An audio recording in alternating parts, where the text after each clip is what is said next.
জাহান্নামের ভয়াবহতার লোমহর্ষক বর্ণনা। জাহান্নামের ভয়াবহ আযাবের মধ্যে অন্যতম একটি আযাব হল অত্যন্ত গরম বাতাস।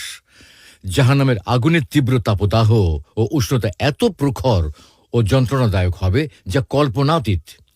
সেখানে রয়েছে আগুন হতে প্রস্তুতকৃত পোশাক, বিছানা, ছায়া, ভারী বেড়ি এবং আগুনের জিঞ্জির, আগুনে উত্তপ্ত প্রজ্বলিত ভারী লোহা ও গুর্জ, আগুনে উত্তপ্ত করা আসন। সুতরাং যা সৃষ্টি লেলিহান অগ্নিশিখা হবে তার ভেতরের বায়ুর ধ্বংসলীলা কত ভয়ঙ্কর হতে পারে তা ভাষায় প্রকাশ করা যায় না। জাহান্নামের আরেকটি আযাব হলো এর পানীয়। উত্তপ্ত আগুনের তীব্রতায় এর অধিবাসীদের পিপাসায় বুক ফেটে যাবার উপক্রম হবে। তৃষ্ণার্ত পাপীরা পানির জন্য হাহাকার করবে, বুক ফাটা আর্তনাদ করবে এক ফোঁটা পানির জন্য। সেদিন তাদের গগন বিদারী চিৎকার শোনার কেউ থাকবে না। এমন কঠিন মুহূর্তে তাদেরকে দেয়া হবে রক্ত, পুঁজ মিশ্রিত দুর্গন্ধযুক্ত উত্তপ্ত পানি। প্রচণ্ড পিপাসায় তারা উক্ত পানীয়